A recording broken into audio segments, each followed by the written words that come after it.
Bueno, yo creo que se ha romantizado mucho eso de sanar nuestra historia como si fuese un proceso que hay que parar toda la vida completa, o sea, nuestros roles, nuestras acciones diarias para dedicarnos al tema de sanar.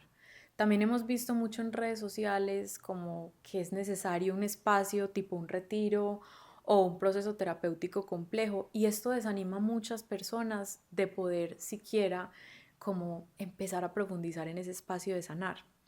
Tenemos hoy como aliadas las redes sociales, los libros, la información que hay en internet sobre sanar y también que cada vez se hace más accesible el espacio terapéutico para muchas personas en donde podemos conocer información que realmente nos muestre algo sobre sanar. Además, tenemos como en nuestra contra que el mito de sanar es una persona que no siente tristeza, que no siente rabia, que se lleva perfectamente bien con todas las personas, que no tiene roces, que materna de una forma súper fluida, cosa que tampoco es cierto.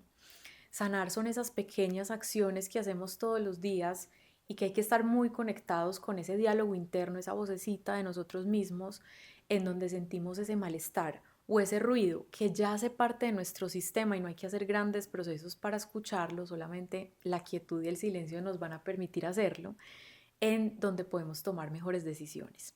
Entonces, si eres una mamá que vive a mil, pone una alarma, se levanta a mil, hacer todas las cosas, lo más seguro es que dentro de tu vida exista un montón de reactividad ante cualquier cosita mínima que pasa. Sanar en una vida de una mamá afanada, que somos la mayoría, se puede ver como tomar tiempos, por ejemplo, madrugar 10 o 15 minuticos más para tomar el día con calma, por ejemplo, y también poner rutinas muy seguras con nuestros chiquitos para poder liberar esos espacios de tiempo. Una mamá 24/7 disponible para sus hijos que no tiene espacios de autocuidado es una mamá mucho más reactiva. En cada vida sanar se ve de una forma diferente. No en todas las vidas sanar constituye como esta misma imagen y también es una cosa que desanima a muchas personas. Yo me acuerdo que yo empecé a ver la información de sanar y veía mamás pues así meditando y yo decía, yo nunca voy a ser esa persona porque yo soy hacedora, soy reactiva, soy fuerte y realmente sanar en mi caso se vio muy diferente. Sanar como concepto generalizado es escucharnos mejor a nosotras mismas, aprender a identificar cuáles son nuestras necesidades y a suplirlas como una responsabilidad de nosotros como adultas y adultos en el mundo. Y también hacer y liberar pequeños espacios para generar ese silencio, para poder escucharnos y actuar de conformidad. Y se ve muy distinto en cada una de las vidas.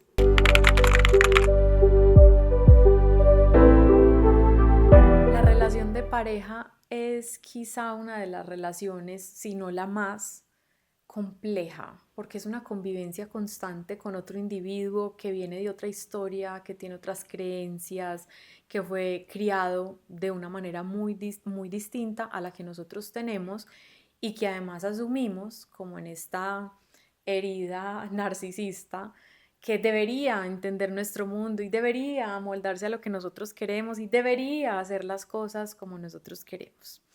Y pues realmente no es así. Nos encontramos con otro ser humano que tiene un paquete de miedos, de angustias, de valores, de habilidades. Y realmente esa fractura de esperar que la pareja sea la misma persona que nosotros es una fractura que existe dentro de nosotros mismos y que simplemente la pareja nos la muestra. Es esa poca seguridad que tenemos en nuestras acciones, es, esa, es como esa poca eh, autonomía para decidir y la pareja aparece como ese factor perfecto para echarle la culpa de que no funciona, de que los niños no hacen caso, de que no obedecen, cuando realmente nuestra responsabilidad es nuestra con nuestros hijos. Ahora, los hijos nacen de dos seres humanos, biológicamente estamos programados para que así sea. Y ese nacer de dos personas diferentes nos posiciona humildemente en la misma porción de la torta. Es decir, que nosotros no podemos pretender suplir o comernos como un Pac-Man el papel que viene a jugar el otro en la vida de nuestros hijos. Pensemos que una mamá cactus nunca diría que pues el papá cactus, cómo se le ocurre darle chuzos a sus hijos y cómo se le ocurre darle el color verde si el rosado es más bonito, porque así es la naturaleza. Entonces quizá todos esos rasgos de la personalidad de nuestra pareja que nos molestan están destinados a ser parte de nuestros hijos. Y de que no pensemos que existen unos mejores o peores, o unos son bonitos o unos son feos, sino que aprendamos a ver esas configuraciones fascinantes de la personalidad con curiosidad y a entender que nuestras maneras serán nuestras, pero que existe otra persona que entra a aportar en ese equipaje de vida habilidades, miedos, angustias y que no hay que convertirlo. Hay más bien que centrarnos un poquito más en nuestro rango de acción, en nuestro rango de control, en nuestro rango de navegación, de tal manera que haya unos resultados tan maravillosos que el otro se antoje, que el otro empiece a imitarnos y que el otro nos empiece a preguntar cómo lo haces tan fácil, cómo lo logras sin agobio, cómo no hay necesidad de gritos y que sea más bien como una antena de Wi-Fi del que se quieran pegar las personas que nos rodean, ya no por la fuerza, sino como por esa integridad y esa seguridad que sentimos y que despierta curiosidad y antojo en los demás.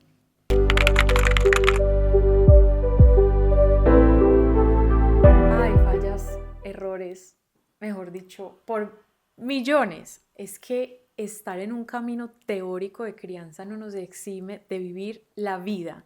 Y la vida está llena de desaciertos, está llena de cosas desafortunadas, de problemas, de retos. Y finalmente tener la información no te exime de ese carnet, de ese documento de identidad como ser humano.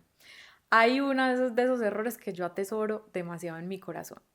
Y fue la primera vez como que mi hija tuvo un problema con sus amiguitas del colegio. Yo pues dije, yo tengo todas las herramientas, esto lo vamos a coger el toro por los cachos, yo tengo una buena conexión con mi hija, tenemos buena comunicación y pues para mí era como un reto más de esos que yo iba a contar en los cursos con bombos y platillos y que iba a compartir como cómo lo manejamos y que todo había salido muy bien. Con lo que yo no contaba era con que mi hija me estaba diciendo mentiras. Y entonces, en la mitad del camino, yo enfrentando esta situación, bueno, con todas las familias, esto está pasando, hay una situación de manipulación en el grupito, pongámoslo en común, pues yo súper frentera, me encontré en esa reunión con que mi hija era la que principalmente estaba haciendo daño a sus amigas. Y fuera de eso, me decía mentiras a mí de que no era ella, sino que culpaba a las otras amiguitas. O sea, díganme uno cómo se siente dedicándose a esto. Uno dice, no, esto no me puede estar pasando a mí. Fue un baldado de humildad demasiado importante en nuestra vida como familia. Porque claro, recalculamos el camino y no crean, me cuestioné mi valor como mentora de papás, me cuestioné mi valor como mamá, o sea, fue un golpe durísimo. Pero en el fondo decía o tenía esa claridad de que mi hija no puede evitarse la vida misma. Todos los niños en algún momento decimos mentiras y ¿qué aprendimos de eso? Todos los niños en algún momento hicimos trampa en un examen y ¿qué aprendimos de eso? Y por tener una mamá mentora de crianza, yo no podía pretender que le estaba evitando a mi hija la vida misma. También me enseñó que yo, por más información que tenga, a veces me tengo que hacer a un lado del problema y observar con más curiosidad y menos control las cosas. Y que si bien yo como que tomé un rol muy activo en ese conflicto, decirle a los papás, hablemos, esto está pasando, quizá las próximas veces no tendría que hacerlo de una forma como tan rápida antes como de ver de qué era capaz mi hija en ese momento o qué herramientas necesitaba ella primero antes de yo reunirme con las otras familias.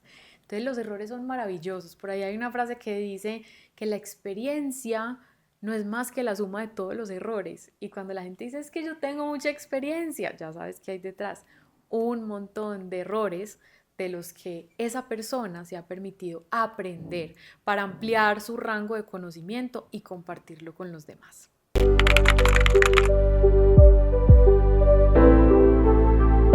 Digamos que esta mentoría o los programas en los que yo acompaño a las familias tienen dos pilares súper claros.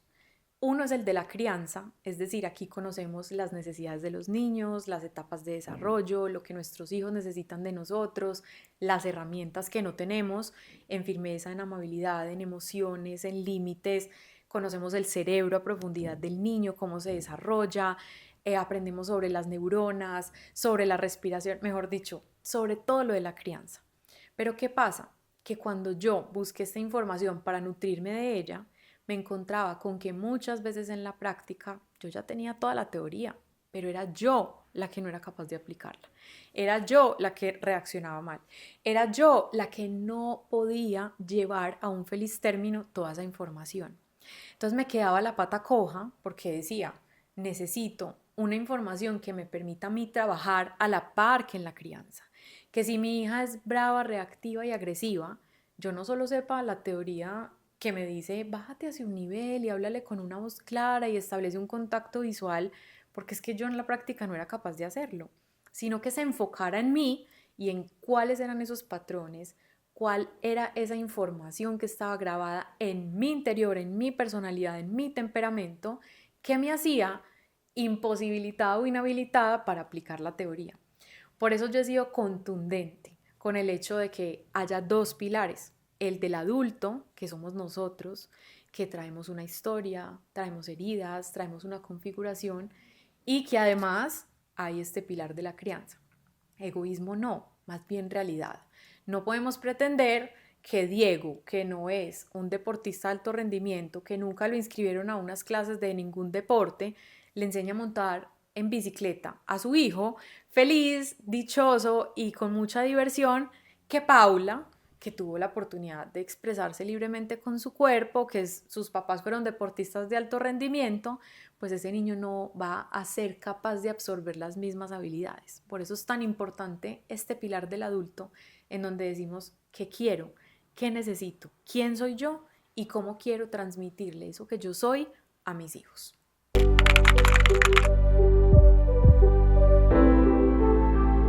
Yo creo que aprender a reconocerse. Aprender a reconocerse implica un rango de acción completamente diferente. Antes de la información que yo imparto en las mentorías, la gente cree que los hijos le hacen cosas, que la pareja le hace cosas, que viven en entornos en donde les pasan cosas y ellos son unas víctimas de sus propias historias, que están casi que maniatados para orar porque las cosas no se dan, porque el hijo es difícil, porque la pareja es testaruda, porque el trabajo, porque la economía, porque todas las razones. Y ese cambio que se da en la mentoría es como si pasáramos de ser las víctimas de la vida a ser los protagonistas.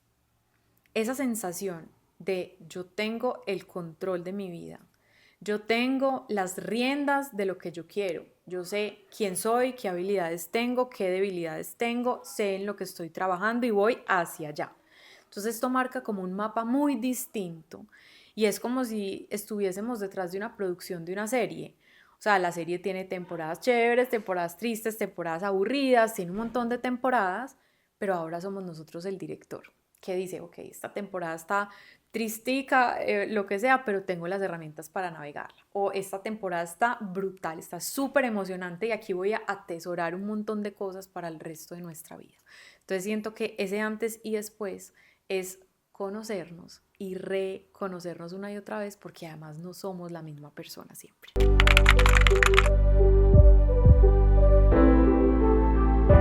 Yo siento que cuando no sabemos quiénes somos demasiado permeables por las opiniones ajenas. Y le damos valor a esas opiniones, depende de una jerarquía que cada persona tiene por dentro. Entonces, si son mis papás, yo tengo una lealtad, entonces ellos saben mejor que yo. O si es este amigo que, no sé, le va muy bien económicamente, entonces yo debería hacer lo que él cree porque pues tiene cierta autoridad, ¿cierto? Pero cuando nosotros nos conocemos y reconocemos y aprendemos a poner límites, ese tipo de opiniones que siempre van a existir, simplemente son opiniones. No las hacemos parte de nosotros porque ya estamos seguros. Si hemos tomado esta tarea de criar y de conocer la evidencia científica, el neurodesarrollo, si hemos estudiado, realmente estudiado lo que estamos haciendo como padres, entonces nuestro rango de acción es de completa seguridad. Las opiniones existen y llegan y de formas imprudentes y, como decimos en Medellín, meten la cucharada en todo cuanto hacemos. Pero ya las respuestas son amorosas y firmes. Cosas como, gracias, te agradezco esa opinión y entiendo que viene desde un lugar bonito. Sin embargo, nosotros como familia lo hacemos diferente. ¡Wow! No es irrespetuoso, no es irreverente, no es egoísta, simplemente parte de un lugar de seguridad. Pensemos que es algo como muy de los tiempos. Hace mucho tiempo, fumar era una solución para las personas que sufrían de asma.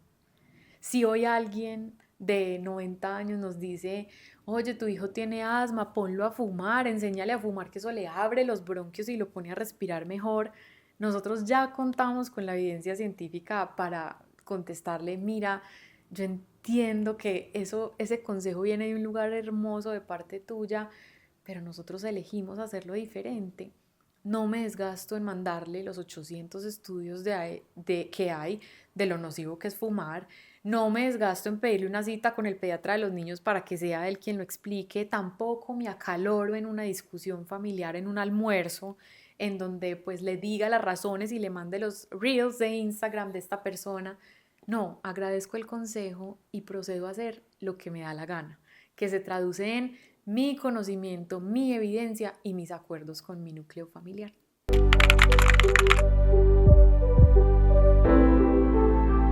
Esto parte de muchos mitos, de que llenarse la propia jarra son un montón de acciones que no tienen ningún sentido. Una mujer que se llena su propia jarra puede tener una agenda supremamente apretada o dedicada al hogar, pero la diferencia la marca el relacionamiento con ella misma. Si ella se despierta diciendo, tengo que despertar a mis hijos y tengo mucho afán y tengo que trabajar y tengo que hacer cosas a toda hora, o si simplemente esa mamá desde ese rango dice, yo elijo hacer esto, yo disfruto hacer esto, yo me hablo de ciertas formas cuando hago bien las cosas y también cuando me equivoco. Si esa mamá es su propia mejor amiga en su voz interior, se está llenando la jarra. Y por supuesto, hay acciones, y esto depende de cada individualidad, que llenan esas jarras como si fuera un combustible de una calidad triple A. En mi caso, por ejemplo, es hacer ejercicio. Yo tengo un trabajo de tiempo completo, tengo 2 hijas, tengo una casa, tengo miles de ocupaciones. Yo no podría ser esta mujer que hace yoga a las 8 a las 8 de la mañana y que luego se va de brunch con sus amigas. Eso no, entonces no tengo que renunciar a esa imagen de autocuidado. Pero yo sí he descubierto que si yo saco esa horita para hacer ejercicio, que casi siempre es a las 6 de la mañana cuando mis hijas se van en la ruta, mi día cambia. Y ese momentico ya me lo di porque me siento bien, porque siento que hice algo por mí, porque ahí libero mis emociones y ya, eso es todo. Entonces no es ponerse los pepinos en los ojos y meditar media hora y hacer yoga, irse de brunch no, eso es completamente falso, eso es una vida volcada en el yo, que eso tampoco tiene beneficios. Es encontrar las pequeñas cosas que nos sostienen en la vida. Esas pequeñas cosas pueden ser un cafecito de 5 minutos sin afán, una chocolatinita después del almuerzo, esta hora de ejercicio que para mí es sagrada, puede ser en otra persona un tejido antes de dormir, una buena conversación, pero no nos conocemos, entonces empezamos a pegarnos de referentes vacíos y que nada tienen que ver con nosotros. Llenarse la propia jarra para cada persona es completamente distinto.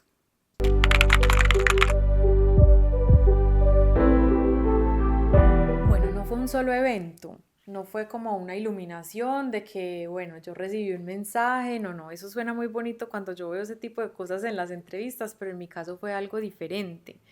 Yo siempre me soñé con ser una abogada y era muy feliz en mi trabajo, pero en un embarazo, en mi primer embarazo, pues mi hija decidió nacer mucho antes de tiempo y estábamos en otro país cuando eso pasó. En la semana 27 yo reventé fuente y pues yo tuve que renunciar a la oficina porque no podía cargar con clientes, yo no sabía qué iba a pasar, si íbamos a enfrentar un duelo, si íbamos a tener que quedarnos allá. Entonces esa decisión ni siquiera fue una decisión tomada por mi voluntad, fue algo que pasó. Ahora, lo que vino a continuación y ese proceso de ser testigo de un milagro, de ver cómo la vida de mi hija se iba desenvolviendo en una cunita de cristal, como le digo yo, la incubadora, de entender todo lo que se tenía que poner en marcha en su cuerpo para que ella pudiera lograr la vida, de verla ella solita con las máquinas batallando entre la vida y la muerte porque yo nada podía hacer por ella, de aprender cómo funciona ese cuerpo y cómo va desarrollándose en el tiempo, porque yo estuve 2 años completos esperando una alta neurológica y aprendiendo de todo lo que podía pasarle a mi hija por haber nacido mucho antes de tiempo. Eso fue lo que me enamoró de la información. Y decía, me acuerdo mucho, ¿cómo puede ser posible que los padres no conozcan esta información, que solo aquellas personas que pasamos por una situación adversa tengamos acceso a ella? Y eso porque yo era nerda, y como ese afán de conectar con otras familias que quisieran tener información como a su beneficio. Yo me metí a buscar cosas en español y no había. Yo me metí a buscar cursos y eran para psicólogos o para médicos. De resto no había nada en ese momento. Eso fue en el 2014. Y toda la información que yo tenía que leer la tenía que traducir no solo del inglés al español, sino del lenguaje completamente técnico a un lenguaje coloquial. Entonces, a los 2 años que nos dan el alta neurológica y que yo empiezo como a generar un trío, 3 emprendimientos más fracasados que no sé qué, digo, no me voy a acelerar, no voy a salir como una loca a creerme aquí empresaria porque yo no lo soy. Simplemente voy a escribir en un blog, voy a compartir esta información que me parece valiosa. Es mi momento de compartir con el mundo esa promesa que yo le había hecho a mi hija, de que si ella sobrevivía, yo me iba a encargar de que muchas personas pudieran entender el milagro de vida que son los hijos. Y empecé a compartirlo de una forma desinteresada, sin que en ningún momento se me pasara por la cabeza que esto podía ser un propósito en el que yo viviera. Y poco a poco, de la nada, hace mucho tiempo, cuando las redes sociales no eran lo que son hoy, empezaron a acercarse personas a decir gracias, me acompañas, esto me sirvió, esta información está brutal, ¿por qué no das un taller? Y fueron las mismas personas las que me empezaron a animar a compartir esto, y cada vez esto fue creciendo y vibrando más en mi interior. Entonces este camino del propósito no fue una iluminación, no fue una decisión, no fue una aparición, es una cosa que ha sido construida entre una comunidad que desde el día uno ha sido espectacular, entre la vida de mi hija y la posibilidad de acompañarla a crecer, y toda la información que existe hoy en los medios para poder curarla y entregarla a todas las familias, y además pues de todas las capacitaciones, los diplomados, las especializaciones y las carreras que he hecho para poder entregar esa información.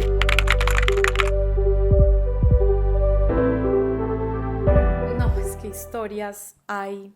O sea, han pasado unas cosas que yo podría escribir un libro. Desde que dos hermanas se encuentren, que no se conocían, se encontraron en una de las versiones de Padres Conscientes. Desde que una mujer que estaba completamente sola en Noruega consiguió a dos amigas más que entraron a Padres Conscientes y vivían requete cerquita en ese barrio, y se acompañan las tres hoy, ya por fuera del programa. Desde, por ejemplo, una vez que pasó algo puntual con una de las mamás, y en ese momento yo no estaba conectada al celular porque generalmente pues es en un horario digamos que sano, pero ella escribió a deshoras y más de 16 personas le escribieron para sostenerla en ese momento, además basado ese sostén en todas las herramientas del curso. No, han pasado cosas demasiado especiales. Digamos que todo lo que pasa dentro del curso es confidencial. El contenido pues jamás será divulgado en ninguna parte, pero siempre ocurre que cuando alguien comparte algo, es hermoso porque es como si fuera un tejido más grande que nosotros. Y alguien necesitaba que esa mamá preguntara eso para alivianar su corazón. Entonces pasa la respuesta como de gracias por preguntar esto porque yo necesitaba esa respuesta. O muchas veces pasa que alguien comparte algo y alguien jala del hilo y le dice como eso es lo que piensa mi pareja, yo no lo había visto así, ahora lo entiendo. Crecer en tribu es demasiado hermoso.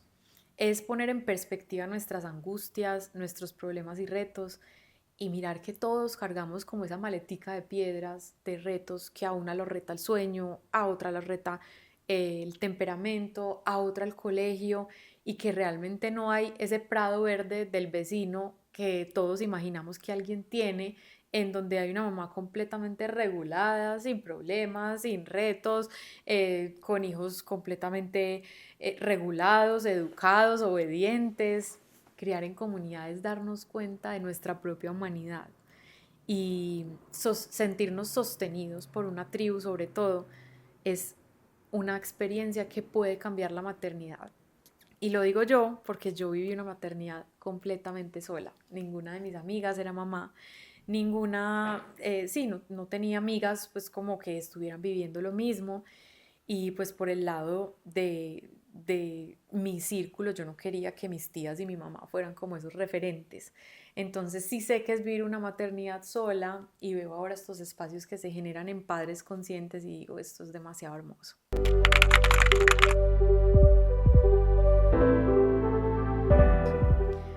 Digamos que nosotros venimos al mundo y no sabemos cómo funciona el mundo. Y empezamos desde muy pequeños como a adecuar nuestras conductas para agradar a los demás, para que los demás nos quieran, principalmente papá y mamá, que son ese entorno seguro. Cuando papá y mamá dicen algo sobre nosotros, para nosotros es la verdad absoluta. Y es como si en esa obra de teatro nosotros tomáramos un papel y lo guardáramos en nuestro corazón. Si esa etiqueta que nos dan papá y mamá es el niño necio, ya sabemos que ahí estamos identificados nosotros y que ese es nuestro papel que atesoramos en el corazón y que esa identidad que nos dan papá y mamá, que saben todo mejor que nosotros, que tienen más experiencia en el mundo y que además son las personas que más nos aman, independientemente de todo lo que hagan, pues entonces como niño nuestro subconsciente se edifica a partir de yo tengo que cumplir esa expectativa. Los niños no tienen esa capacidad de filtrar si algo es bueno o es malo, simplemente lo que escuchan es literal para ellos. Entonces, si esta etiqueta es del niño necio, del niño conflictivo, eso se alimenta en ese papel y el niño cada vez más va a reforzar esa conducta porque él es eso para sus padres. Este programa de Padres Conscientes Hijos Plenos va a la raíz de cómo se configuraron nuestras etiquetas, cuáles fueron esos papeles que nosotros tomamos y edificaron nuestra identidad, de cómo funciona esa complacencia en nosotros y esa necesidad de que nos quieran en todas partes y por eso camaleonizarnos en los distintos entornos y asimismo nos enseña de cómo como padres podemos mitigar el efecto de esas etiquetas en nuestros hijos.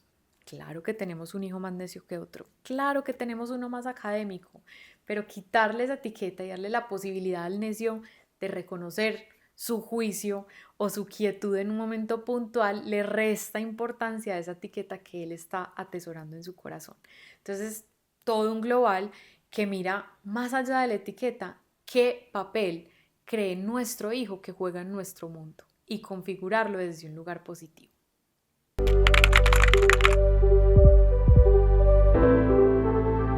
Yo siento que hoy somos muy inmediatistas y estamos como buscando 3 pasos para, 10 maneras de ser feliz, 5 cosas para... Y todas esas metodologías, si bien son valiosas porque nos dan como un push para empezar a hacer un proceso, la mayoría no son sostenibles en el tiempo. Por eso este programa se demora tanto tiempo en gestarse, pero también es verdad que no es mucho tiempo si sabemos que los hijos son para toda la vida. Yo soy más de apostarle a las herramientas sostenibles a largo plazo, porque yo puedo decirle a un papá, mira, en una pataleta, tú no vas a reaccionar, tú simplemente vas a estar ahí, calmado, tranquilo, y ese papá puede ser súper obediente y súper juicioso e implementar esta estrategia por 2, 3 semanas, y eso funciona. Sin embargo, ese día que ese papá tuvo un día difícil, ese día que está peleando con su pareja, ¿qué es lo que va a salir de ese papá? Cuando no hubo una gestión previa de sus propias emociones. Va a salir un papá completamente desbordado que va a hacerle daño a su hijo y como ya tenía la información, entonces ahora no solo carga con eso, sino con una maleta de culpa, de es que yo sabía que me tenía que quedar quieto, que no podía reaccionar y bla, bla, bla. Entonces tener información, pero que no es acompañada o no es llevada a la arena de quienes somos, es tener una carga mayor de perfección y de expectativa que no nos sirve para nada. Nos sirve mucho en el mundo de la inmediatez, pero en el mundo de los resultados a largo plazo y del trabajo interior, personal, duro, juicioso, no nos sirve de mucho.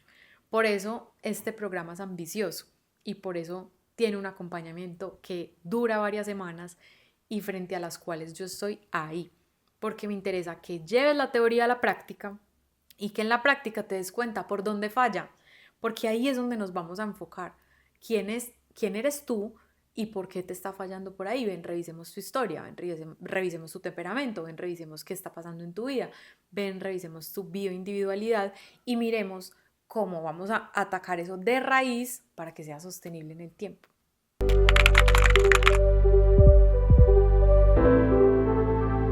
Un padre es un ser humano y lo más difícil de sanar en terapia es un padre o una madre perfectos. Cuando tenemos un padre o una madre perfecto, supongamos que eso existe. Hay un papá que no se equivoca, una mamá que no grita, una mamá que nunca llora, que siempre está disponible, que está descansada, que no comete errores, que siempre, o sea, digamos que eso puede ser una realidad. Hay una mamá perfecta que siempre está para sus hijos y que siempre está bien. ¿Qué siente su hijo o su hija cuando siente una emoción? ¿Qué siente ese niño o esa niña cuando siente tristeza o ganas de llorar? Si nunca ha tenido un referente que se lo permita. ¿Qué siente ese niño o esa niña cuando se siente decepcionado? ¿Ustedes creen que el puerto seguro se produce o se estructura a partir de esa lejanía de perfección? ¿Ese niño será que en un momento de tristeza y de ganas de llorar va a querer ir donde el adulto que nunca llora a expresar su tristeza? O más bien elige acercarse a alguien que le haya dicho, yo también me pongo triste a veces, yo también a veces me siento decepcionada. Y aquí estoy navegándolo, aquí estamos en familia y aquí estoy en un momento desafortunado, pero esto también hace parte de la vida. Los niños de padres perfectos, si es que existieran, nunca son capaces de sanarlos del todo porque creen que hay algo mal con ellos por el simple hecho de ser humanos. Entonces ese nivel entre ser puerto seguro y mostrarse vulnerable es el nivel tan humano como seas. No hay raseros, no debes restar tu humanidad o potenciar tu perfección, tu robotización. Tú eres lo que eres como ser humano y por algo eres el papá o la mamá de tu hijo. Si eres muy emocional, justo eso es lo que necesitan tus hijos ver de ti. Si eres muy racional y poco emocional, justo eso es lo que necesitan ver tus hijos de ti. Estamos peleados con la idea de que somos suficientes, perfectos y maravillosos con nuestros hijos y que entonces hay que hacer un cóctel de cosas que no somos para que ellos estén sanos. ¿De dónde nace esa idea?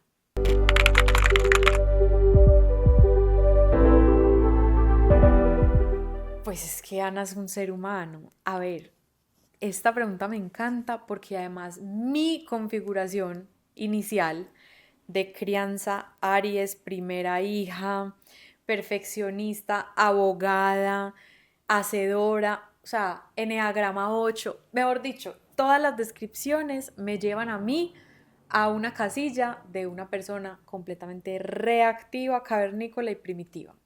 Esa era Ana antes de conocer las herramientas. Ana era la que gritaba, Ana era la que quería a los demás, Ana era la que siempre estaba después pidiendo perdón porque se me fue la mano, porque se me fue la voz, porque mil cosas. Hoy en día, después de 10 años de entrenamiento, Ana solo siente en ese momento curiosidad. Mi hija me llama estúpida, me tira una cosa, me escupe en la cara, X cosa que pase. En ese momento yo sé que mi configuración inicial va a hacer que yo reaccione y que yo me ofusque y que yo grite o que mueva las manos duro. Pero estoy muy orgullosa de decir que a mí esa reacción ya no me asusta y como no me asusta no tengo la expectativa y como no tengo la expectativa no aparece. Entonces, claro que mis hijas me sacan de quicio, pero ya no es un quicio que las lastima, ya es como que, uy, ¿qué fue esto? No, a mí no me hablas así y puede que mi lenguaje corporal sea muy el de toda la vida. A mí no me hablas así, a mí me respetas y me voy a tomar unos segundos para, o sea, brava, brava, pero ya no es la mamá que lastima, ya no es la mamá que se sale como del control y hace cosas que no quiere. Es la mamá que sabe que yo necesito un momento para calmarme, lo necesito. ¿Por qué? Porque sé que si es mi automático y que si me quedo ahí creyéndome muy gallito fino y creyéndome muy mentora, eso va a terminar mal. Entonces me reconozco tan humana y tan vulnerable y tan reactiva que yo necesito un momento para pausar, para calmarme y volver a la escena con un poco más de claridad.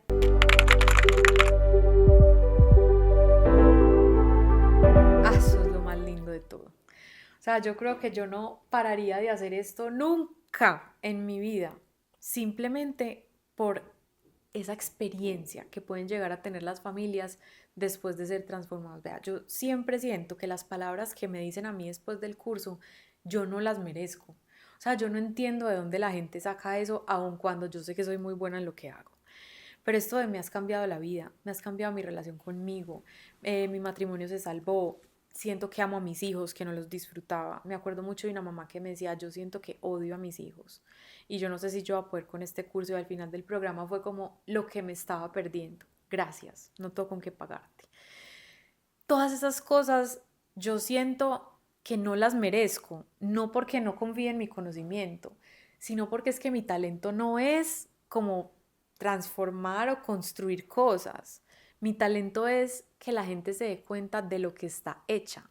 Es decir, no es traer unos materiales de otra parte, importarlos, hacerlos. No, es que la gente pueda quitarse las capas que tiene encima de complacencia, de perfección, de expectativa y darse cuenta de que lo que es maravilloso.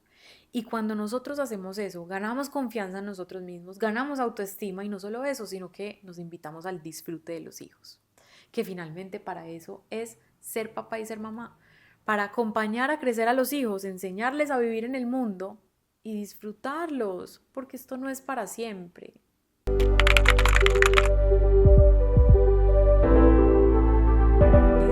Son muy variadas y dependen de cada tipo de personalidad, porque esto no es un programa, y siempre se los digo, como esta es la fábrica productora de familias, en donde salen 800 familias igualitas, pensando como Ana, actuando como Mariana y Elisa, haciendo. No, o sea, eso sería completamente ridículo.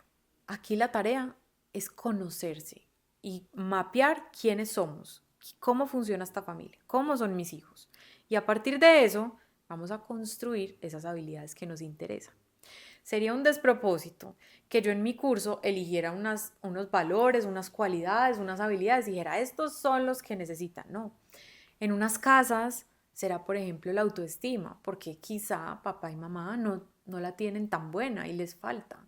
Entonces ese será uno de los pilares fundamentales.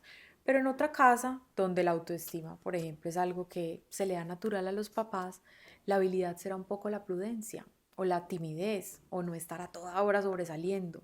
Entonces, esas habilidades y esas cualidades, cada familia, y eso es una de las tareas de las primeras clases, cada familia debe ser su manual de valores, su manual de habilidades, su manual de cualidades.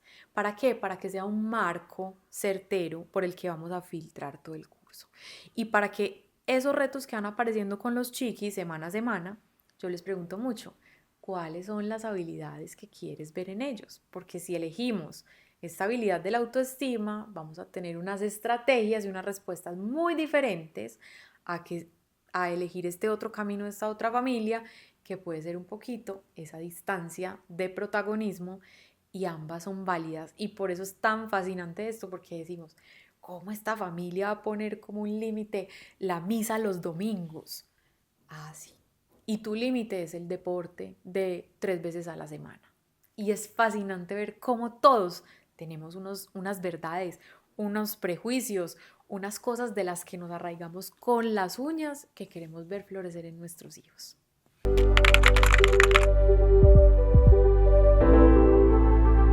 Que dejen de controlar, de querer que el otro haga solo lo que ellas quieren. Que suelten eso. Es que la pareja no es su hijo. La pareja es su compañero de vida. Y un compañero de vida no tiene como misión ni amoldarlo, ni criarlo, ni convencerlo. Eso es completamente desgastante. Que sepan qué están haciendo ellas, que cuiden a sus hijos como ellas quieren y que le permiten al otro ese rango de acción. Ningún otro consejo.